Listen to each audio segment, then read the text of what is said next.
Forgot to add myself to the stage and unmute myself. So hello, everyone. Happy Monday. For many of you, it's a mindful Monday. Others of you, it's a motivational Monday. But if you are here with me, Janelle Villiers, then you know that you are here for the Other Side podcast. I'm happy to be your host. Here on the Other Side podcast, we talk about all things that have to do with either mental health or writing your book. Sometimes both. Surprise, surprise. Sometimes they could be related, right?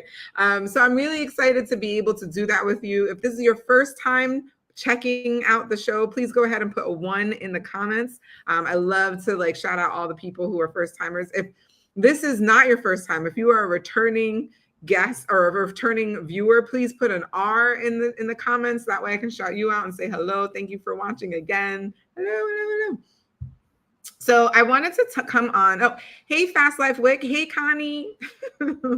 So everybody out there on Facebook land, I really am excited because I wanted to talk to you guys today about this topic. Why guided authorship beats ghostwriting. And I get it. I know that there's a lot of busy people out there and they're just like, yeah, but if I could just get a ghostwriter to just write my book for me, that would be excellent, right? Boom, done. Wouldn't have to worry about it anymore. Just get that out of the way. Have somebody else do it. But here's what I really want to talk about with you guys. What are the reasons why ghostwriting actually isn't it?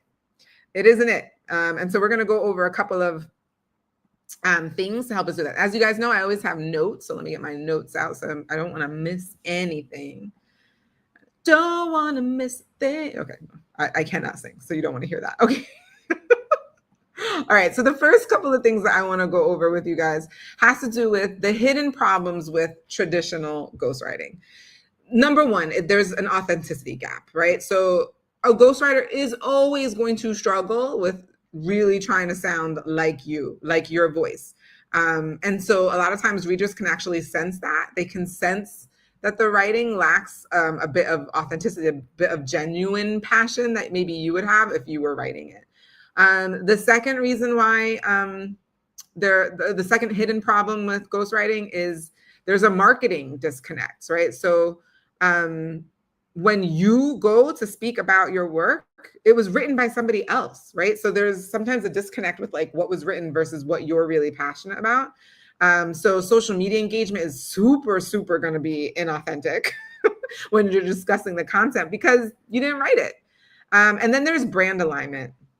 It's another hidden reason why ghostwriting just isn't good. Your book should be an extension of your personal or professional brand. And ghostwriters, typically, they're going to produce something that's a little bit more generic. That could be essentially attributed to anyone. And so that's not going to help you with your brand and what you're trying to actually put forth, right? I mean, if this is your purpose, if this is your goal in life to share your wisdom, your knowledge, share your story in some way, then there's no way, right, that a ghostwriter is going to be able to really do that with an authenticity that there would be if it came from you. So let's talk about then why your authentic voice is your greatest marketing advantage. You are going to, number one, resonate with your ideal reader 10 times more because it's coming from you. You understand what your ideal reader is going through, what their pain points are, and you're going to be able to speak to them because guess what? You probably have been there too, right? That's why you're writing about your story, your experiences, and the lessons that you can learn from that. And so you want your readers to feel like, man, that's exactly how I feel right now. And they're only going to get that from you because you've been there. Secondarily, the expertise, your expertise is the multiplier. So your authentic perspective transforms the information into wisdom. I'm going to say that again. Your authentic perspective, yours and yours alone, is what transforms the information that you want to give into wisdom.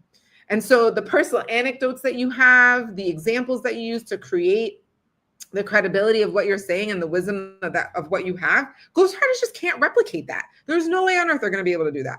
So real world application of your concepts demonstrate any of the major lessons that you want people to understand or to take home after they read it. And so your expertise, your authentic perspective is what transforms that information into wisdom. And no ghostwriter can do that.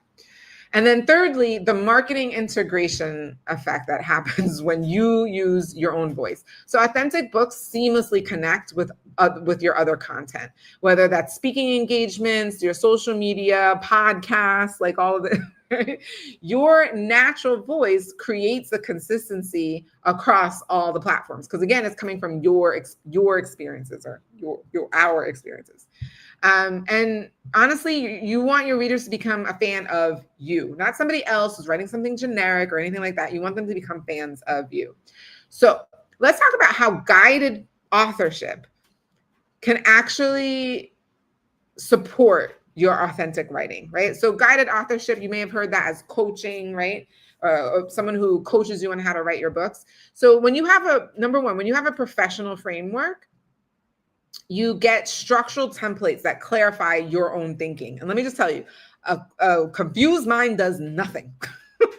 So if you are looking for clarity, that's what a guided authorship process, what coaching enables you to do. It enables you to get clarity on your thinking, and that way you can move ahead with a lot more confidence. This guidance helps organize your ideas, and really draws out the best insights from you that you can't necessarily access if you're just trying to do it on your own. Also, with the guidance, you preserve your voice. So sometimes even a recorded conversation that you have with your guide or your coach, right? I know I certainly do this. I always record all of my sessions because I want that, just in case they want to come back to something that we said, because these conversations that we're having, actually, you're able to really take on some of those natural expressions that you have, some of the natural transitions that only you would make, really help or really come out with those kinds of conversations. And those are only conversations that you would have with a coach or with guided authorship.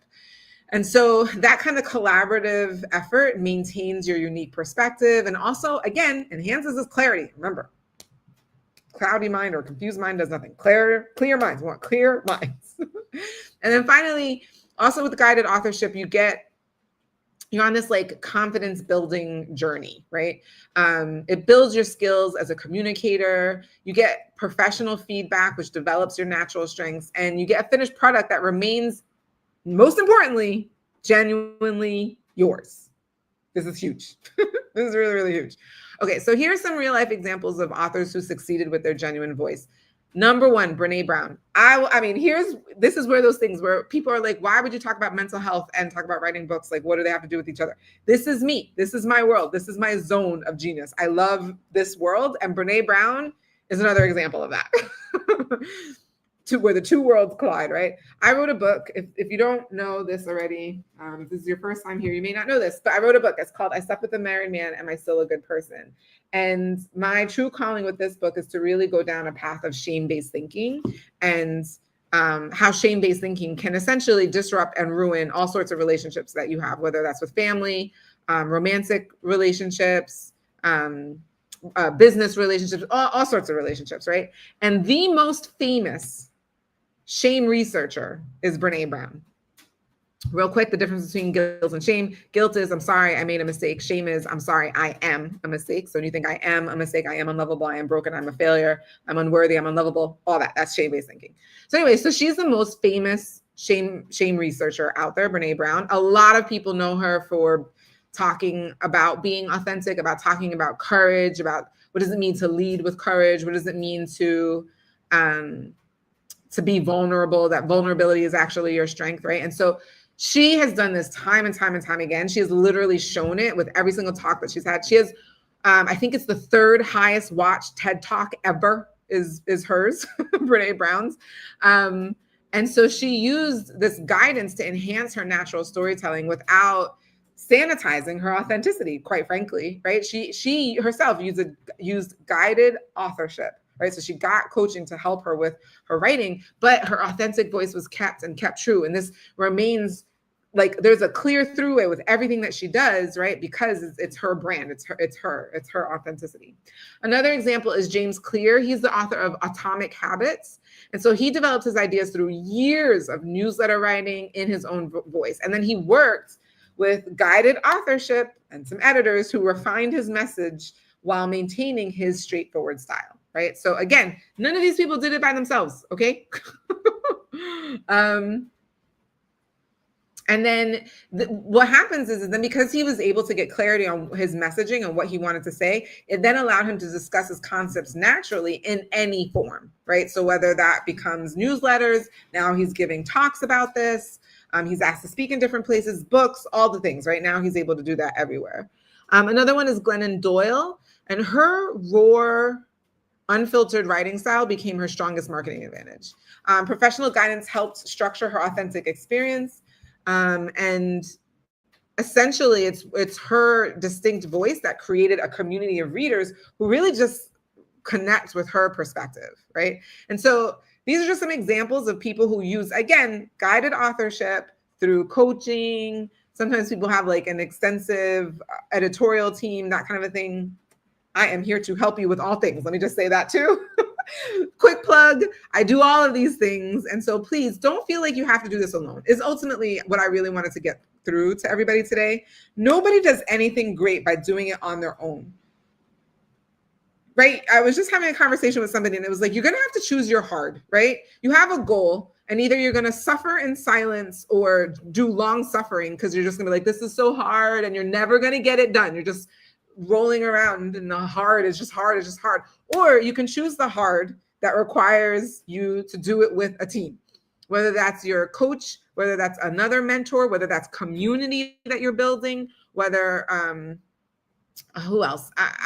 You can YouTube University your way through this, whatever it is, but you can't do it alone. And you're going to have to choose your hard. Either it's long suffering of never getting the thing done, never getting the goal, in this case, writing a book, or choose your hard, getting whatever community help, assistance you need in order to get your authentic voice put out in a book and actually have it published. But you're going to have to choose one because either way, it's going to be hard. Just choose which one you're going to do. So sorry, I'm coming off hot today because I just got off this like really great conversation I had. Shout out to Donley. Donley, if you're watching the recording later, shout out to you. Oh, 100%. So yeah, Connie, love Brene Brown, her Courage documentary on that. Huge, right? Really, really big. Verdi, yes, me too. Totally believe in a team. So, all right, let's just get back to my summary. You guys always know I like to summarize what we were talking about today. So we were talking about the truth about authorship, authenticity versus ghostwriting. There are some hidden problems with traditional ghostwriting. Number one is an authenticity gap. Number two is there's a marketing disconnect. And number three, there's brand alignment issues all around. Why is your authentic voice the greatest marketing advantage? Number one is because you can resonate with your ideal reader. Number two, it is literally the expertise multiplier. Your authentic perspective transforms information into wisdom. And number three, the marketing integration effect becomes seamless because it's your voice. And now no matter what medium you're using to get across your message, it's going to be a seamless like idea or concept, right? Because it comes from you. So how can guided authorship coaching help with the authenticity? Number one, these guides, coaches, create a professional framework. They give you guidance to create clarity. Remember, a confused mind does nothing. Number two, they preserve your voice. Right. And so now you're having conversations with them, ideas are flowing, and then you're able to capture your unique voice through those conversations, through that dialogue. And thirdly, it builds confidence through this journey of trying to gain clarity through working with this guide or with this coach. And so we just went over 3 examples of people who have used guided authorship or teams to help them with their books. We talked about Brene Brown, James Clear, and Glennon Doyle. So I hope that you guys found this valuable. If you found this valuable, please put a V in the comment section. That way I know. I'm just trying to make sure that you guys get as much value as possible. I know that this journey is hard. And like I said, you want to do anything great, you got to do it with a team of people. Nothing great happened. Nobody did anything great by themselves. That's basically it. Nobody did anything great by themselves. So stop trying to do it yourself. It doesn't even make any sense, right? And getting a ghostwriter to do it is not, it's going to just take away your voice. And people need to hear from you. Your story, your experiences, your perspective is what's needed in the world. And I want to make sure that you get it done. All right, that's my time. Thank you for joining on. This has been a great conversation. If you want to continue to have topics like this, please let me know. If you have a question about writing your book, if you have a question about mental health, put that in the comments. I read all the comments. I would love to speak to the things that are bothering you, the things that are like making you not be able to sleep at night. What's stopping you from writing your book? I want to know that. Let me know, and then we can talk about it. And all of those things are great for me because then I can be able to help you and many, many more people. Now, remember, if you really found this valuable, you know what a really cool thing to do is, and it costs you nothing. It's for free. Please hit that subscribe button. Do the likes. Make sure you hit the notification bells. That way you don't miss an episode. It's amazing what that little thing can do to help make sure that other people get this information because you found it so valuable. Thank you so much, everyone. Have a wonderful evening. Hi, Tina. Have a great night, everyone. See you next week.